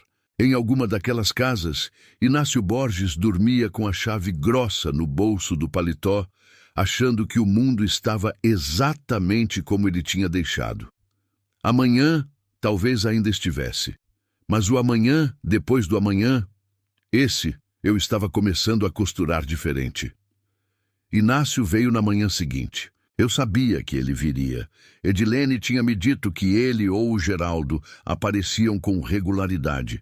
Nunca no mesmo dia da semana, nunca no mesmo horário. Variação calculada, do tipo que impede que você organize uma rotina de fuga em torno da ausência deles. Mas eu sabia que viria logo. A minha chegada na fazenda tinha mudado a dinâmica do lugar, e homem que controla a situação não fica muito tempo sem verificar o que mudou. Acordei antes do sol. Acordei Edilene também. Ela foi para o quarto dos fundos, não o quarto-cela, esse estava de porta aberta e vazio como prova, mas o segundo quarto do corredor, que eu tinha arrumado com um colchão extra na véspera. Instrução: não sair. Não fazer barulho. Não responder se alguém bater. Fiz café. Fiz mingau. Sentei as crianças à mesa como se fosse manhã comum. Valentina me olhou por cima da xícara com aquela expressão dela. Vai acontecer alguma coisa hoje, disse ela. Não como pergunta. Pode ser. O que eu faço? Olhei para minha filha de 10 anos. Pensei em protegê-la com mentira. Descartei. Valentina não merecia mentira. E mais do que isso, eu podia precisar dela. Se eu chamar você pelo nome completo, Valentina Maria, você pega seus irmãos, vai pro quarto, tranca a porta e não abre até eu chamar de novo. Entendeu? Ela assentiu. Sem drama, sem choro, sem a agitação que eu esperaria de uma criança. Só assentiu e voltou pro mingau. Pensei em Dário, em como ele diria que eu estava exagerando, inventando confusão onde não tinha, em como eu teria acreditado nele. Não acreditaria mais. O carro de Inácio subiu o morro às 9 da manhã. Eu ouvi o motor antes de ver a poeira. Aquele ronco de motor de caminhonete na estrada de chão batido que chacoalha o veículo e faz o som variar conforme os buracos. Fiquei no terreiro fingindo varrer, a vassoura na mão, o cheiro de terra seca, o coração na garganta. Ele desceu do carro com a desenvoltura de quem está chegando em casa própria, porque na cabeça dele era isso. Usou uma camisa polo azul, calça de tecido, sapato fechado numa fazenda de chão de terra. O tipo de roupa que diz: eu não preciso trabalhar nesse lugar, eu só venho aqui quando quero. Trouxe o Geraldo. Eu não esperava o Geraldo. Geraldo Fontes era menor que Inácio, mais magro, com um bigode fino e os olhos do tipo que nunca ficam parados em um lugar. Sempre se movendo, calculando saída, calculando entrada, calculando o que cada coisa na sala significa. Usava uma camisa branca com mancha de suor embaixo do braço, mesmo com o dia ainda fresco. As mãos ficavam se mexendo, abrindo e fechando, como se precisassem segurar algo para ficarem quietas. Ele era o nervoso, Inácio era o frio. Juntos eram a combinação mais perigosa que existe, um que planeja sem sentir e outro que executa porque sente demais. Ofélia, disse Inácio com aquele sorriso de moldura, tá se adaptando? Tô, respondi. Continuei varrendo. Ele olhou em volta, pro terreiro, pra varanda, pras janelas. Os olhos de Geraldo foram direto pros fundos. Como tá a casa? Precisando de alguma coisa? Por enquanto não. Bom, pausa. Vou dar uma olhada nos fundos. Tem uma cisterna lá que precisa de verificação periódica. Fique à vontade, disse eu. A voz saiu igual ao que eu precisava que fosse. Neutra. Sem tensão excessiva, sem naturalidade demais. Os dois foram para os fundos. Eu parei de varrer. Contei mentalmente. 30 segundos. 1 minuto. Em 1 minuto e meio, Inácio voltou. Sem Geraldo. Sozinho. O sorriso tinha sumido. Ele parou a uns 3 metros de mim. Olhou para mim de um jeito diferente de todas as vezes anteriores. Sem a moldura do benfeitor, sem a performance da preocupação. Me olhou como um homem que acabou de perceber que o tabuleiro foi mexido sem a permissão dele. "Cadê ela?" disse ele. Não perguntou quem. Não fingiu não saber. Só perguntou cadê ela com a voz plana de quem já passou da fase de manter aparência. "Não sei do que você está falando", disse eu. "Ofélia." O tom mudou. Desceu 1/8. Ficou mais perto do aviso do que da conversa. "Não me faça perder tempo. Vim para essa fazenda com minhas crianças porque você disse que era o único lugar disponível. Se tem alguma irregularidade aqui, eu não sei de nada." Ele ficou me olhando por um tempo que era para ser intimidador. E era. Meu estômago estava torcido, as mãos suavam no cabo da vassoura, e eu sentia o pulso no pescoço como se o coração tivesse subido até ali. Mas eu não desviei o olhar. 12 anos vivendo com um homem que eu não questionava tinham me ensinado a segurar expressão. Inácio não sabia, mas estava usando contra mim uma habilidade que o próprio esquema dele tinha me dado tempo de sobra para desenvolver. Geraldo voltou dos fundos, fez um gesto pequeno para Inácio. Um movimento de cabeça que significava "não tem, não tá lá." Inácio respirou fundo pelo nariz. "Vou te dizer uma coisa", disse ele. A voz tinha mudado de novo, mais suave agora, quase gentil, e esse era o tom mais assustador de todos, porque eu já sabia o que essa suavidade cobria. "Essa fazenda não é sua. Você está aqui por favor meu. Favor que pode ser retirado a qualquer momento." "Entendo. Você invadiu propriedade privada. O quarto dos fundos, o paiol, tudo isso é propriedade privada com acesso restrito. Se eu quiser, ligo para o delegado agora e você passa o dia prestando depoimento enquanto suas crianças ficam sem mãe." Pedrinho apareceu na porta da varanda naquele momento, de cueca e camiseta, segurando um carrinho de plástico, me olhando com os olhos grandes do pai. Inácio olhou para ele, depois para mim. E no olhar que ele me deu, havia algo que não era só ameaça, era mapeamento. Ele estava me mostrando que sabia onde estava o meu ponto fraco. "Minhas crianças não entram nisso", disse eu. A voz falhou um pouco na última palavra. "Só um pouco." "Então não me obrigue a incluir", disse ele. "Uma mulher em situação instável, sem renda fixa, vivendo em propriedade que não é sua, com histórico de comportamento errático desde a morte do marido. Juiz de família não precisa de muito mais que isso para questionar a guarda." O mundo deu uma virada lenta dentro de mim. Ele estava ameaçando tirar meus filhos, não como possibilidade distante, como ferramenta prática, já formatada, pronta para usar. "Pedrinho", disse eu, sem tirar os olhos de Inácio, "vai chamar a Valentina para tomar café." Pedrinho me olhou por um segundo, sentindo sem entender. Depois entrou. "Você é inteligente, Ofélia", disse Inácio, depois que a porta fechou. Voltou o sorriso. Menor, mais verdadeiro na sua falsidade. "Sempre fui. Dário falava de você com admiração. Dizia que você era forte, que segurava as pontas." Pausa. "Mas forte e inteligente não é o mesmo que protegida. E você não tem proteção nenhuma agora." "Terminamos?" perguntei. Ele estudou meu rosto por um momento. "Tem 1 semana para me dizer onde ela está", disse ele. Virou as costas. Fez gesto para o Geraldo. Já na caminhonete, pela janela aberta, falou sem me olhar. "Cuida bem da casa, Ofélia. Seria uma pena se acontecesse alguma coisa. Fazenda velha, madeira seca, lenha nos fundos."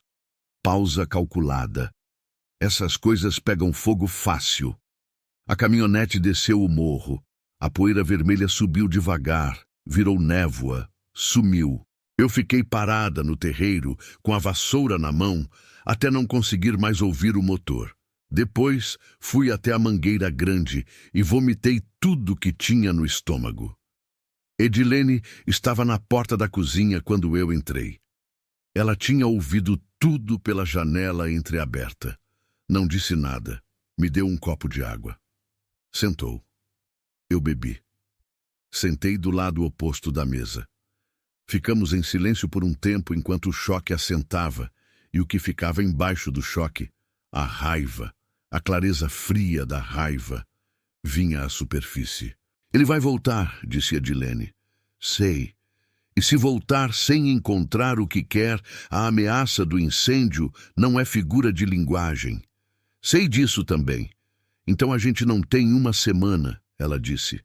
A gente tem dias, talvez menos. Olhei para ela. O que você precisa para esse depoimento valer alguma coisa? Testemunha além de você. Documento. Ou as duas coisas. Pensei em Zé Pombo. No que ele sabia, no quanto que ele sabia, na cautela de homem velho que nunca acreditou na versão do Geraldo, mas que também nunca fez nada com essa descrença. Pensei no funcionário do cartório, o de bigodinho e óculos dourado. Que papel exato ele tinha no esquema? Se era cúmplice ativo ou se era o tipo que olha para o lado porque o salário não compensa o problema de olhar de frente. Pensei no padre que ouviu confissão do Geraldo e desviou o olhar de Edilene na missa. Tem alguém nesse vilarejo que pode nos ajudar sem ter medo do Inácio? Perguntei. Edilene pensou. Demorou. Tenho uma mulher, disse por fim. Dona Ercília, 70 e poucos anos, viúva, mora nos fundos da Rua do Mercado. Perdeu o sítio há 4 anos para o esquema deles. Nunca provou, nunca conseguiu reverter, mas guarda o que tem. Pausa. Ela também guarda raiva. E raiva de 70 anos tem uma paciência que raiva jovem não tem. Você confia nela? Ela nunca me conheceu. Mas vai confiar em você quando ouvir o que você tem para dizer. Fiquei em silêncio, organizando. Preciso ir até a cidade, disse eu. Eu fico com as crianças, olhei para ela. Você acabou de sair de 2 anos de cárcere e já está oferecendo cuidar dos meus filhos?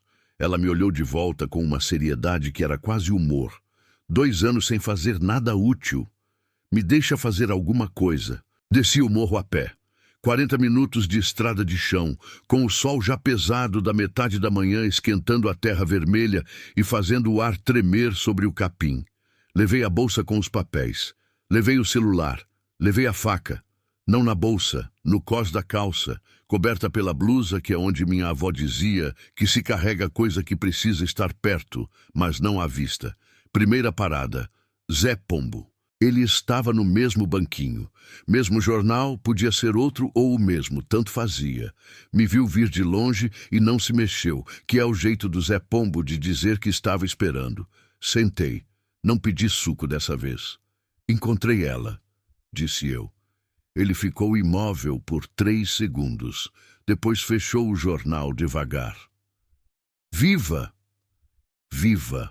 Algo passou pelo rosto dele que era alívio misturado com o peso de quem sabia fazia tempo e carregou esse saber sozinho. Onde? No paiol da fazenda. 2 anos. Ele fechou os olhos. Ficou assim por um momento. Quando abriu, havia neles uma dureza nova. Não raiva jovem, como eu tinha pensado em Edilene, mas raiva de homem velho que confirmou a pior versão do que suspeitava. Precisamos de você, disse eu, do que você viu, do que você sabe, do que você guardou, porque ninguém perguntou de jeito certo. Sou um velho de bar, Ofélia. E homem velho de bar que fica 50 anos no mesmo lugar, vê mais do que delegado, mais do que padre, mais do que vereador. Pausa. Porque as pessoas falam perto de você sem lembrar que você ouve. Ele me olhou por um longo tempo. O que você vai fazer com o que eu tenho? Expor. Publicamente, onde não dá para suprimir. Inácio tem influência com o delegado. Sei. Por isso não vou ao delegado primeiro. Ele esperou. Tenho um jornalista em Maceió, disse eu. Minha cunhada Sônia tem o contato. Um que cobre irregularidade em cartório no interior. Pausa. Se a história chegar primeiro na imprensa, vira prova pública antes que qualquer documento desapareça. Zé Pombo ficou em silêncio por um tempo que parecia longo, mas que eu aprendi a respeitar. Amanhã cedo, disse ele por fim. Venha aqui antes das 7. Trago o que tenho. O que você tem? Anotações. Ele bateu no bolso do lado do coração. 30 anos de anotações num caderno de capa preta. Porque homem velho aprende que memória falha, mas letra não. Segunda parada. Dona Ercília. A casa dela ficava numa viela estreita atrás do mercado municipal, com uma porteira de madeira pintada de verde e um jardim pequeno na frente, onde cresciam espadas de São Jorge e uma roseira que precisava de poda, mas que florescia assim mesmo, teimosa, com umas rosas amarelas pequenas que perfumavam a entrada. Bati na porteira. Uma mulher miúda, cabelo branco preso com grampo, avental de chita, apareceu na janela antes de aparecer na porta. Me avaliou. Abriu. A senhora é Dona Ercília? Sou. E você é a Ofélia que foi morar lá em cima. Não era pergunta, era o vilarejo funcionando como sempre funcionou. A notícia chega antes da pessoa. Sou. Entre. A casa dela era pequena e arrumada, com o tipo de cuidado que vem de dignidade, não de recurso. Cada objeto no lugar, cada superfície limpa, um cheiro de café velho e canela, que era o cheiro de casa de avó do interior em todo o Brasil. Na parede da sala, um quadro de Nossa Senhora e ao lado, numa moldura menor, a foto de um terreno vazio. Um sítio, percebi, com a vegetação do agreste ao fundo. Ela viu meu olhar. Meu sítio, disse ela, simples, sem melodrama. Tirado há 4 anos com papel que até hoje não sei bem como foi feito. Sentamos. Ela me serviu café sem perguntar se eu queria. Outro sinal de mulher do interior, que é hospitalidade como ato reflexo. Contei tudo. Demorei uns 20 minutos. Ela não me interrompeu uma vez. Ficou com as mãos juntas sobre a mesa, o rosto sério, os olhos fixos em mim, com a atenção total de quem finalmente está ouvindo a confirmação do que sempre soube. Quando terminei, ficou em silêncio por um momento. A Edilene, disse ela baixo. 2 anos. 2 anos. Ela fechou os olhos, respirou fundo. Quando abriu, havia uma determinação no rosto que era bonita de um jeito que eu não esperava. A beleza específica de mulher velha que decidiu que não vai mais engolir. O que você precisa de mim? Depoimento, assinado, datado, com o que você sabe e o que você viveu. Tenho documentos, disse ela. Copias do que eu consegui antes que sumissem. Guardei porque minha filha disse para guardar mesmo sem saber para quê. Ela se levantou. Foi até um armário no corredor. Voltou com uma caixa de sapato fechada com elástico. Colocou sobre a mesa com o gesto de quem deposita coisa pesada. Nunca abri mais depois que guardei. Doía demais. Precisamos abrir agora, disse eu. Ela olhou para a caixa. Para mim. Para a caixa de novo. Abre você, disse ela. Minha mão não vai. Abri. Havia cópias de documentos, recibos, uma carta escrita à mão que era a tentativa dela de contestar a transferência num tom que partia o coração. Educada demais, desculpando-se demais, pedindo com humildade onde devia estar, exigindo com direito. Havia uma foto do sítio em época de colheita, com ela mais jovem, e um homem ao lado que devia ser o marido. Ambos sorrindo na frente de uma roça de milho. Havia também, no fundo da caixa, um envelope fechado com o nome Inácio Borges, escrito do lado de fora. Olhei para ela. Uma carta que nunca mandei, disse ela. Escrevi quando ainda acreditava que explicar bastava. Posso ler? Pode. Não muda nada do que passou. Mas talvez mude o que vem. Voltei para o morro com a bolsa mais pesada e o coração numa mistura de medo e de alguma coisa que demorei para identificar, porque fazia tempo que não sentia. Era propósito. Não o propósito fabricado de quem tenta se convencer de que está bem. O propósito real, que nasce de necessidade e não de escolha. O tipo que você não pediu, mas que chegou junto com a situação e agora é seu, queira ou não. Subi a estrada de chão com o sol da tarde nas costas e a poeira vermelha subindo nos meus pés a cada passo. E fui pensando em tudo que eu tinha sido até ali. A mulher que não perguntava. A mulher que engolia. A mulher que preferiu não puxar o fio. Pensei nessa mulher com compaixão, porque ela fez o que sabia fazer, com as ferramentas que tinha, num mundo que punha prêmio em quem ficava quieto. Mas pensei também que essa mulher tinha servido ao esquema deles mais do que qualquer parceiro consciente jamais poderia servir. Meu silêncio era parte da estrutura, não ia mais ser. Edilene estava na varanda quando cheguei, sentada no banco torto com Pedrinho adormecido no colo. Ela olhava para o horizonte com uma expressão que eu não conseguia nomear. Não era paz, ainda não era isso. Mas era o começo de algo que talvez um dia se tornasse paz. Me sentei do lado dela. Pedrinho ressonou baixinho. Como foi? Ela perguntou. Temos Zé Pombo, temos Dona Ercília, tenho o contato do jornalista. Pausa. E tenho uma ideia de como fazer isso de um jeito que ele não consiga suprimir antes de chegar longe o suficiente. Ela me olhou. Vai precisar de coragem, disse eu. Já usei toda a coragem que tinha só para sobreviver 2 anos no paiol, disse ela, sobrando coragem aqui. O sol estava descendo atrás da serra, o laranja de incêndio controlado que eu conhecia desde criança.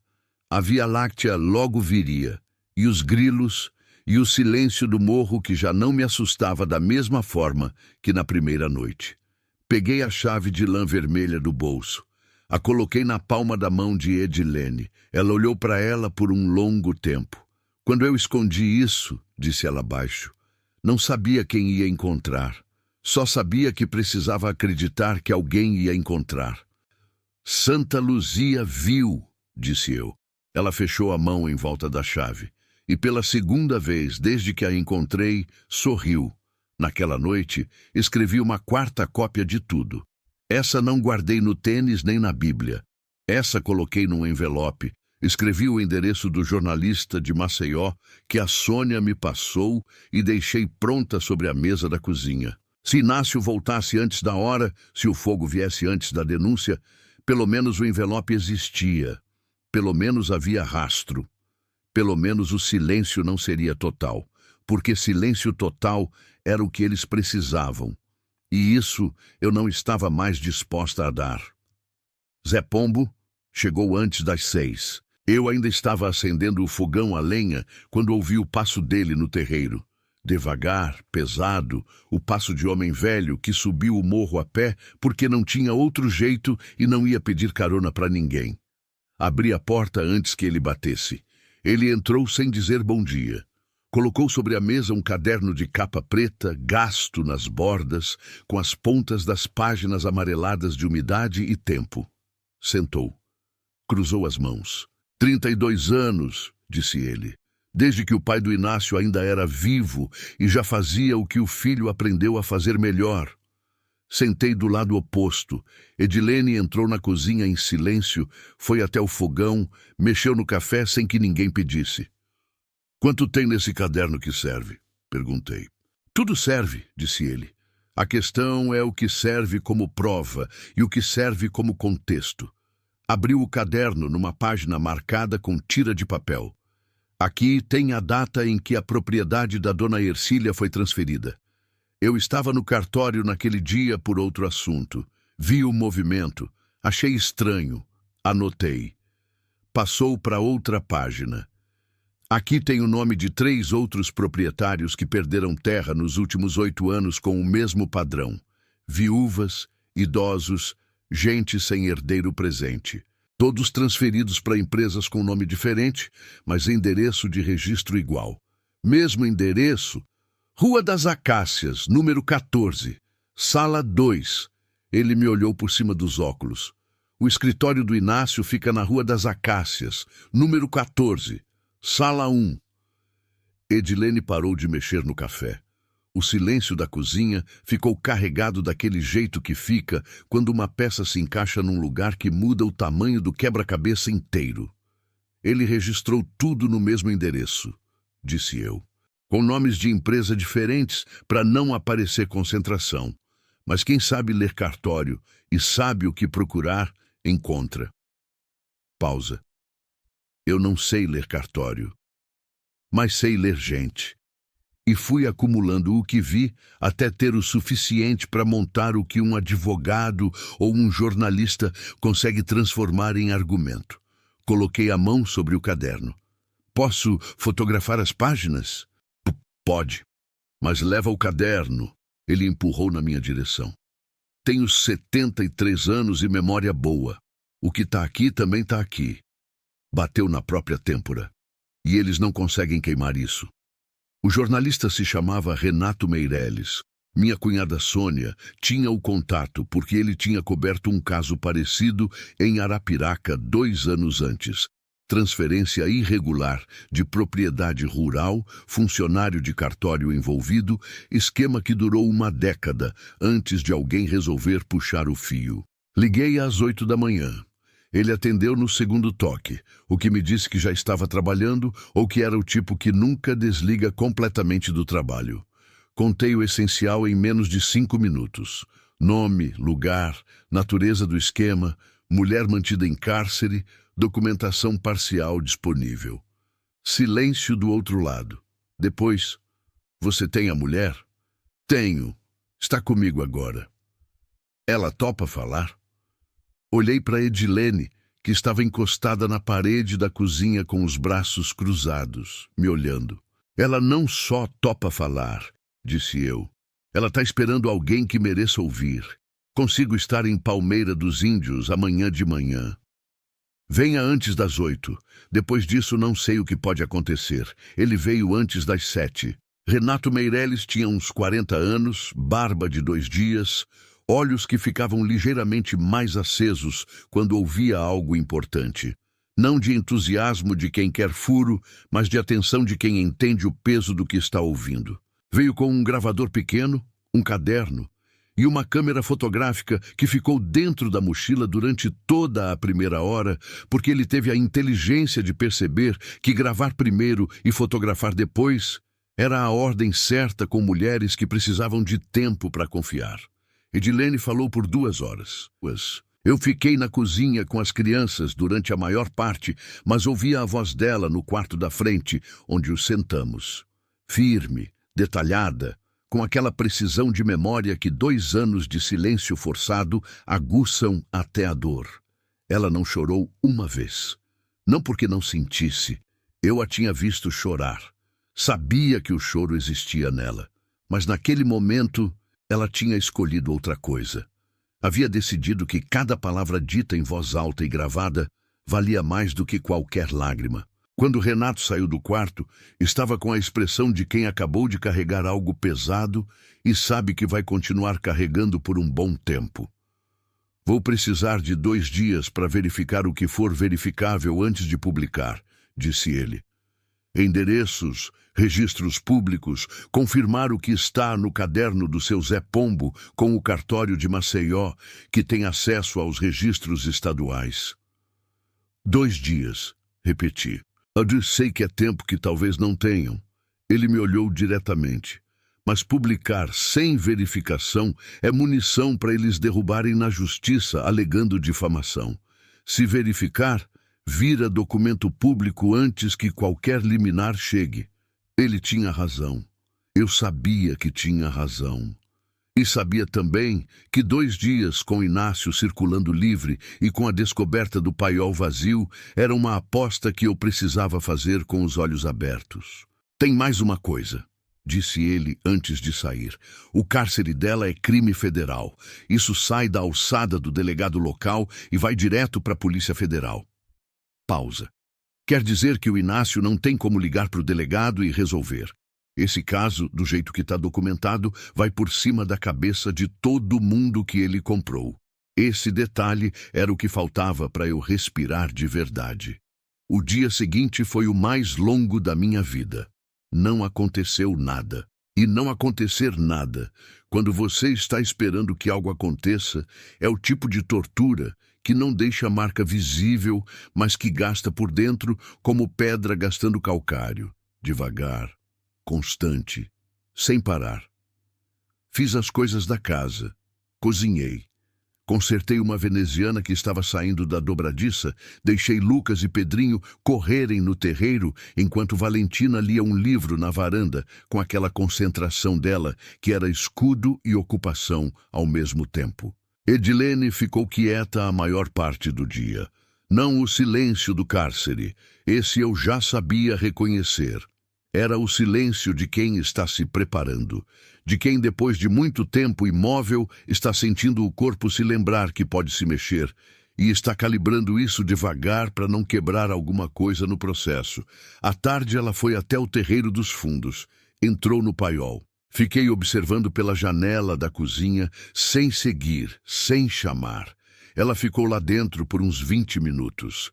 Quando saiu, estava com um objeto pequeno na mão que eu não conseguia identificar da distância.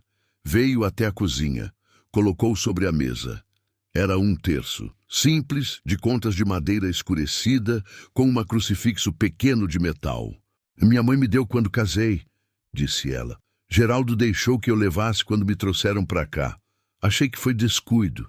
Depois entendi que foi crueldade calculada, deixar alguma coisa para dar a ilusão de que havia humanidade no que estavam fazendo.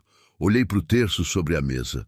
Mas rezei nele todo dia, disse ela, não com ironia, com uma sobriedade que era mais profunda do que qualquer ironia.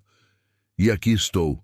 Renato ligou na manhã do segundo dia às 6h42. Sei o horário porque olhei para o celular quando ele tocou e guardei aquele número como se fosse data importante, porque era. Confirmei tudo que dava para confirmar em 48 horas, disse ele. O endereço das empresas, os registros estaduais, 3 dos nomes que estavam no caderno do Zé Pombo. O funcionário do cartório tem histórico de irregularidade em outro município. Não foi punido, foi transferido, que é como essas coisas costumam funcionar. Pausa. E o vereador que assinou a aprovação de uma das transações recebeu reforma na casa 6 meses depois. Obra executada por Borges em Associados. Quando vai publicar? Hoje ao meio-dia, no portal e em 2 veículos parceiros que já estão com o material. Pausa menor. Já enviei cópia do depoimento da Edilene e da documentação para o setor de crimes contra a pessoa da PF em Maceió. Eles já tinham o contato da reportagem. Devem se mover hoje. Fechei os olhos por um segundo. Obrigada, disse eu. Não me agradeça ainda, disse ele. Agradeça quando acabar. Esse tipo de coisa costuma ficar feio antes de ficar certo. Às 10 da manhã, Inácio subiu o morro. Desta vez veio sozinho, sem Geraldo, sem camisa polo azul. Veio de camisa branca aberta no colarinho, sem a compostura de sempre, como homem que saiu de casa antes de terminar de se arrumar. Ele sabia. Não sabia o que exatamente, mas sabia que algo havia se movido fora do controle dele. Senti isso na forma como desceu da caminhonete, sem a desenvoltura da primeira vez, com uma pressa controlada que era o avesso do que ele costumava mostrar. Eu estava na varanda, esperando. Valentina estava dentro de casa. Tinha dito para ela, se eu chamar pelo nome completo, você sabe o que fazer. Ela assentiu com aquela seriedade e entrou. Edilene estava no quarto do fundo com a porta fechada, mas não trancada. Fechada por escolha, não por obrigação. Essa distinção importava para ela e eu respeitei. Zé Pombo estava sentado no banco da varanda. Eu tinha pedido que ele viesse cedo. Ele veio sem questionar, com o chapéu de palha e a bengala e aquela presença tranquila de homem que já viu muita coisa e que a simples existência dele como testemunha mudava a natureza do que podia acontecer num terreiro. Inácio parou quando viu Zé Pombo. Um segundo de hesitação. Só um. Depois continuou. Ofélia, disse ele. A voz estava diferente. Ainda controlada, mas com uma tensão embaixo que a polidez não cobria mais completamente. Inácio, respondi. Ele olhou para o Zé Pombo. Seu Zé, que bom dia. Bom dia, disse o velho, sem se mexer, sem sorrir, sem nenhuma das amenidades sociais que geralmente preenchem esse tipo de cumprimento. Inácio voltou o olhar para mim. Preciso conversar com você. A sós. Pode falar na frente do seu Zé. Ele é testemunha de quase tudo que importa nessa história. Algo endureceu no rosto dele. Ofélia, você cometeu erros sérios nos últimos dias. Erros que têm consequência legal. Eu vim aqui... Ele abriu as mãos num gesto de falsa abertura. Dar a você a oportunidade de resolver isso antes que... A reportagem vai ao ar ao meio-dia, disse eu. Silêncio. Inácio ficou completamente imóvel por uns 3 segundos. O tipo de imobilidade que não é calma é o intervalo entre o impacto e a dor. Aquele momento em que o sistema nervoso ainda não processou o que aconteceu. Que reportagem, disse ele. Não era pergunta, era a voz de quem sabe e está comprando tempo. Renato Meireles, do Portal de Investigação de Maceió. Depoimento da Edilene Fontes, documentação do cartório, caderno do seu Zé Pombo com 32 anos de anotação, documentos da dona Ercília e de outras famílias lesadas. Pausa. E cópia de tudo isso já está com a Polícia Federal desde ontem à noite. O rosto de Inácio passou por 3 expressões em rápida sucessão. A máscara caindo, a raiva aparecendo, e então alguma coisa mais fria e calculada tomando o lugar das duas. A última expressão era a mais perigosa. Era o rosto de homem que ainda está tentando encontrar saída. Você não tem ideia do que fez, disse ele baixo. Tenho, disse eu. Sei exatamente o que fiz. Vai perder tudo. Essa fazenda, a guarda das crianças. Você ameaçou isso na outra vez? Interrompi. Não funcionou então. Não funciona agora. Me levantei do banco da varanda. Fiquei em pé na borda com o morro de Palmeira dos Índios atrás de mim e o sol da manhã na minha frente. Inácio, você usou minha casa como moeda. Usou meu marido como sócio sem me dizer. Me deu essa fazenda como armadilha, achando que eu era o tipo de mulher que aceita o que recebe e não pergunta de onde veio. Pausa. Você errou no tipo de mulher. Ele olhou para mim por um longo tempo. Então olhou para o Zé Pombo. O velho estava com as mãos sobre a bengala e os olhos pequenos fixos nele com uma expressão que era 70 anos de paciência chegando ao fim. Inácio voltou para a caminhonete. Não disse mais nada. Não ameaçou, não argumentou, não tentou mais nenhuma das ferramentas que tinham funcionado a vida toda. Entrou no carro, deu a ré no terreiro, desceu o morro. Zé Pombo olhou para mim. Vai ficar feio, disse ele. Já tá feio, respondi. Ele assentiu, com respeito, com a seriedade de quem sabe que o feio que vem antes do certo é necessário e não há como encurtar. Ficou feio. A reportagem foi ao ar ao meio-dia, como Renato prometeu. Até às 2 da tarde, 3 portais regionais tinham republicado.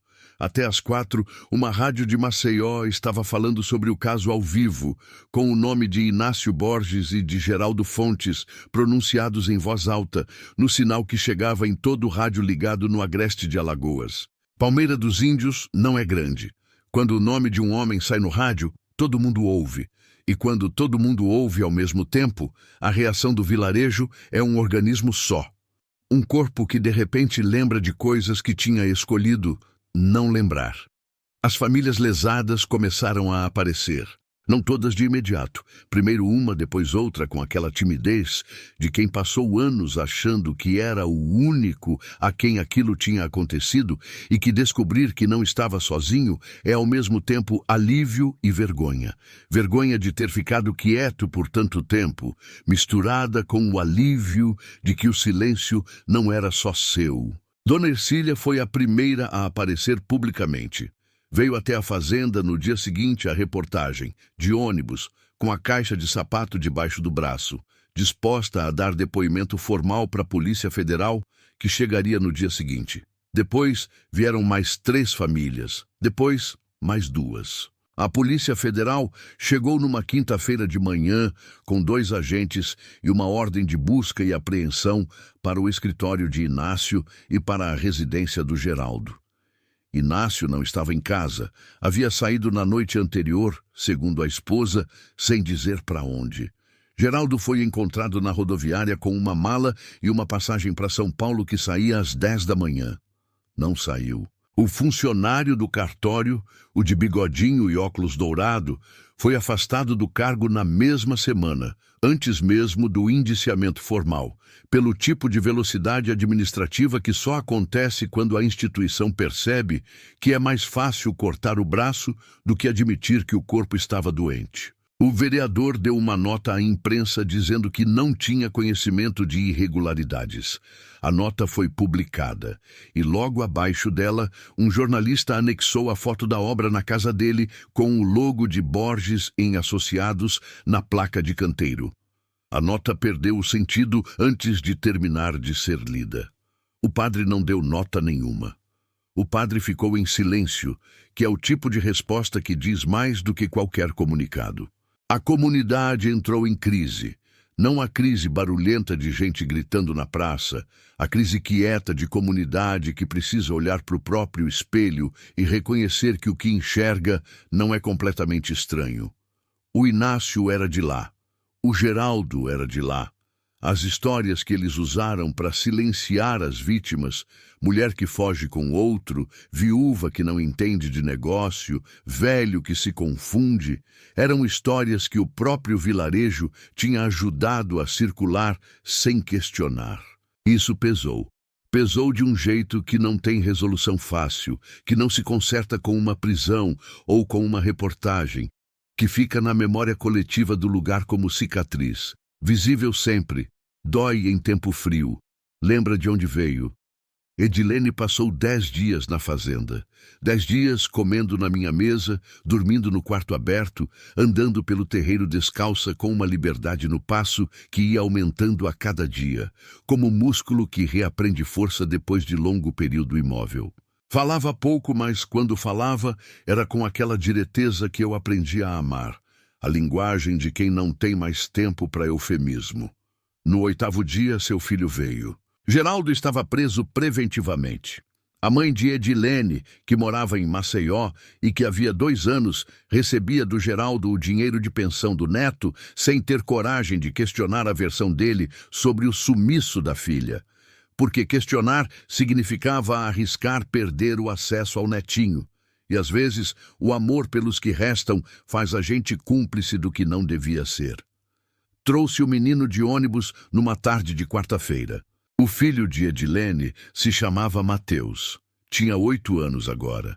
Estava com a calça curta demais para o tamanho dele, tênis gasto no calcanhar e os olhos da mãe, escuros, fundos, que avaliavam antes de confiar.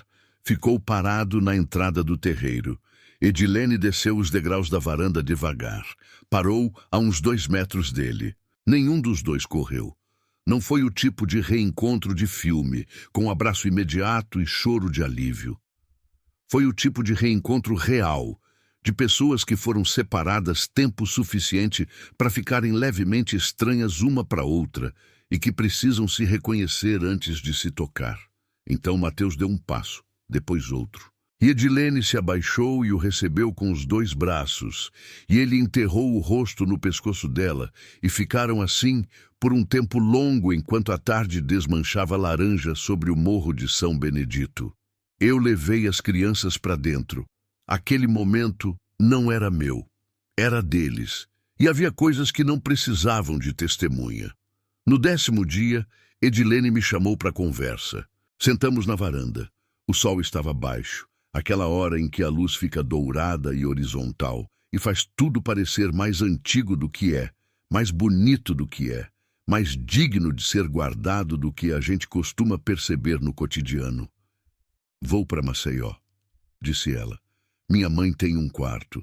Vou regularizar minha situação, buscar advogado para a guarda do Mateus, tentar recomeçar. Quando? Amanhã. Fiquei em silêncio. E você? Ela perguntou. O que vai fazer? Era a pergunta que eu tinha estado evitando fazer para mim mesma, ocupada demais com o que precisava ser feito para me permitir pensar no depois. Mas o depois tinha chegado. Estava sentado ali na varanda comigo, esperando resposta. A fazenda Santa Luzia. Eu podia vender, com a prisão de Inácio e Geraldo e o esquema desmantelado. Havia processo correndo para a reversão das transferências ilegais. Minha casa em Palmeira dos Índios provavelmente voltaria. Levaria tempo, levaria papelada, mas voltaria. Eu podia esperar e vender a fazenda no processo e ir embora com algum recurso, recomeçar em outro lugar, colocar tudo isso atrás de mim como a maioria das pessoas faz com as coisas que doem demais para carregar à vista. Ou podia ficar. Edilene estava me olhando com aquela expressão que tinha, não pressionando, não sugerindo, só presente, dando espaço para a resposta surgir do lugar certo. Preciso te dizer uma coisa, disse eu. Pode. Antes de tudo isso, eu era o tipo de mulher que não perturbava, que deixava passar, que achava que paz era ausência de conflito. Pausa. Eu sabia que havia algo errado no casamento, não o que era, mas sabia que havia, e escolhi não saber. Você tinha motivos para escolher assim. Tinha, mas os motivos não me livram da responsabilidade da escolha. Olhei para a varanda ampla, para as colunas descascadas, para o terreiro grande com a mangueira no canto. E eu acho que o jeito de pagar essa dívida não é carregando culpa. É fazendo diferente daqui para frente. Edilene ficou em silêncio. Isso é o que, exatamente? Perguntou por fim. Isso é ficar. Edilene foi embora numa manhã de terça-feira com uma mala pequena, o Mateus na mão, e o terço de contas de madeira no bolso do casaco. Antes de entrar no carro do primo que veio buscar ela, parou na frente de mim. Me olhou por um momento. Então tirou do bolso um papel dobrado, colocou na minha mão. Meu advogado vai entrar com os documentos essa semana, disse ela. Usando o que foi recuperado das irregularidades, a fazenda pode ser transferida para o seu nome legalmente. Pausa. Eu já assinei o que precisava assinar. Olhei para o papel. Edilene, essa fazenda me deve 2 anos, disse ela, com aquela direteza que era dela. Não quero ela. Você ficou. Você fez o que ninguém fez. Pausa menor. E essa casa precisa de alguém que sabe o que é ser mantida em silêncio. Para poder ser o oposto disso. O carro foi embora. A poeira vermelha subiu, virou névoa, sumiu. Eu fiquei parada no terreiro por um tempo, com o papel na mão e o sol da manhã nas costas, ouvindo os grilos e o vento no capim e o silêncio do morro, que já não era mais o mesmo silêncio da primeira noite. Nos meses que se seguiram, aconteceu o que acontece depois das tempestades no agreste. A terra absorve, o chão endurece, e alguma coisa que não estava lá antes começa a crescer no espaço que a chuva abriu. A fazenda Santa Luzia virou o que eu tinha dito a Edilene que queria que virasse. Não de um dia para o outro, com dificuldade, com recurso escasso, com dias em que eu duvidava da decisão e dias em que a decisão me segurava de pé quando não havia mais nada que me segurasse. A primeira mulher chegou 3 meses depois. Veio a pé, de madrugada, com 2 filhos pequenos e um hematoma no rosto que ela não tentou cobrir porque não tinha maquiagem nem energia para isso. Alguém no vilarejo tinha dado o endereço da fazenda, não sei quem. E aprendi que, às vezes, não saber de onde vem a ajuda é tão importante quanto receber a ajuda. As pessoas precisam de formas de fazer o bem que não exijam que se exponham. Ela ficou uma semana. Depois foi embora para a casa da irmã em Arapiraca com papel de encaminhamento que a assistente social da cidade vizinha me ensinou a preencher, e com o número de um advogado de família que atendia pro bono casos de violência doméstica. Depois veio outra, depois mais uma. Não foi rápido, não foi fácil. Houve meses sem recurso, noites sem resposta, dias em que eu olhava para o teto e pensava que tinha tomado a decisão errada, que a mulher sensata teria vendido e ido embora e construído uma vida mais simples e segura em algum lugar onde ninguém soubesse seu nome. Mas então chegava alguma coisa. Uma doação inesperada, uma visita do Renato Meirelles, que trouxe a atenção de um projeto social de Maceió. Uma tarde em que uma das mulheres que tinha ficado na fazenda voltou com os filhos para me mostrar que estava bem, que tinha emprego, que tinha endereço fixo. E eu entendia por que havia ficado. Valentina cresceu nessa fazenda. Aos 12 anos, já ajudava com as crianças que chegavam. Aos 14, tinha uma espécie de autoridade calma com as mulheres novas que eu não ensinei e que era claramente dela. O jeito de sentar do lado de alguém sem invadir, de fazer perguntas sem pressionar, de estar presente sem exigir nada em troca. Lucas criou galinha. Pedrinho plantou um pé de manga no lugar que eu indiquei no terreiro, com a solenidade de criança que entende que plantar é ato de fé. Você não vai comer o fruto logo, mas vai chegar o dia. Dário. Pensei nele muitas vezes ao longo de tudo isso. Pensei com raiva, depois com tristeza, depois com uma coisa mais complexa que não tem nome simples. O tipo de sentimento que acontece quando você amou alguém de verdade e descobriu que parte do que amou era invenção, mas que a dor que sentiu pelo que perdeu era toda real.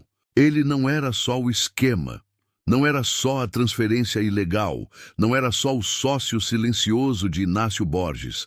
Era também o homem que me ensinou a gostar de chuva, que cantava modão de manhã enquanto tomava café, que chorou no parto do Pedrinho com uma intensidade que eu nunca esqueci. As duas coisas eram verdadeiras ao mesmo tempo. E eu aprendi, nesses anos, que carregar a complexidade de alguém é mais honesto do que escolher só a versão que dói menos ou só a que justifica a raiva. Dário foi meu marido. Foi cúmplice de crime. Foi pai dos meus filhos. Foi covarde de um jeito específico que me destruiu. Foi também, provavelmente, um homem que se meteu num caminho do qual não sabia como sair e que não teve coragem de me contar. Todas essas coisas ao mesmo tempo. Aprendi a morar nessa complexidade sem resolver ela. A chave. Preciso falar da chave. A chave grossa de Inácio, aquela que ele colocou sobre a mesa do escritório com um gesto calculado de benfeitor, foi apreendida junto com os demais pertences dele no processo. Sumiu nos autos, nos arquivos, no sistema que engole objetos e os transforma em número de processo. A segunda chave, a pequena, com o fio de lã vermelha, essa eu guardei. Por um tempo ficou no meu bolso. Depois na gaveta de cima da cômoda do quarto. Depois dentro da Bíblia, junto com a cópia dos documentos que tinha servido de prova. Até que um dia, numa tarde de domingo com o sol entrando pela janela da sala e as crianças de alguém brincando no terreiro, eu peguei a chave e fui até a parede da sala. Tinha um prego velho ali, pregado por quem sabe quem em que época, com aquela firmeza de prego antigo que segura mais do que parece. Pendurei a chave no prego, aberta, visível, no centro da parede, na altura dos olhos, no lugar onde qualquer pessoa que entrasse na sala via primeiro. Fiquei olhando para ela por um tempo. Uma chave pendurada na parede não serve para nada, tecnicamente. Não abre porta, não fecha cadeado. Está só lá, exposta, inútil no sentido prático da palavra. Mas há coisas que precisam ficar à vista, não pelo que fazem, mas pelo que lembram. Aquela chave lembrava que alguém a escondeu com fé de que seria encontrada. Lembrava que foi encontrada. Lembrava que o silêncio tem limite. Não porque o mundo é justo, porque não é, mas porque, às vezes, uma mulher acorda no meio da noite, ouve o que os outros escolheram não ouvir e decide que vai fazer alguma coisa com o que escutou. Certa tarde, uma mulher nova chegou à fazenda. Vinha de um município que eu mal conhecia, de nome que eu não preciso dizer. Tinha uns 50 anos, cabelo grisalho, solto, mãos calejadas de quem trabalha na terra. Veio sem filhos, sem mala grande, só uma sacola de pano com o essencial e um jeito de andar que eu reconheci antes de ela abrir a boca. O jeito de quem perdeu o chão e ainda não encontrou outro lugar para colocar os pés. Entrou, olhou em volta da sala, os olhos pararam na chave pendurada na parede. "O que é isso?" perguntou. "Uma chave", disse eu. "De quê?" Pensei na resposta por um segundo. "De um quarto que alguém trancou por fora." Pausa. "Agora fica aqui para lembrar que quarto nenhum precisa ser trancado assim." Ela ficou olhando para a chave por um tempo. Depois me olhou. "Posso ficar?" "Pode", disse eu. "Tem café no fogão e quarto arrumado no corredor." Ela assentiu. Foi até a cozinha. Eu fiquei na sala olhando pela janela para o morro, para o agreste, para o laranja que o sol de fim de tarde despejava sobre a terra vermelha de palmeira dos índios. Lá embaixo, a cidade vivia. O bar do Zé Pombo, a igreja de Nossa Senhora do Amparo, o mercado, as ruas que eu aprendi a caminhar desde criança, cada buraco conhecido, cada sombra de árvore mapeada no corpo. A fazenda ficava lá em cima, aberta, com a porta da frente destrancada, com a chave de lã vermelha na parede da sala, não presa a nenhuma porta, não guardando nenhum segredo, não servindo a nenhum controle. Só lá, visível, dizendo sem palavras o que eu aprendi da forma mais cara que existe, que a maldição nunca foi a casa. Foi o silêncio que a gente aprende a manter para não incomodar, para não perder o pouco que tem, para não parecer louca ou difícil ou inconveniente. Foi o silêncio que eu mantive por 12 anos dentro de um casamento que tinha mais gaveta fechada do que eu queria admitir. Foi o silêncio de um vilarejo inteiro que sabia, suspeitava, sentia que algo estava errado e que escolheu não puxar o fio porque puxar o fio tem custo e o custo parecia maior do que o benefício. Até o dia em que o custo de não puxar ficou maior ainda. Aí o fio foi puxado. E o que veio junto não foi só a destruição do que estava podre. Foi também isso. Uma fazenda com porta aberta, cheiro de café no fogão, crianças no terreiro e uma chave pequena de lã vermelha pendurada na parede como lembrete de que alguém acreditou que seria encontrada. E foi.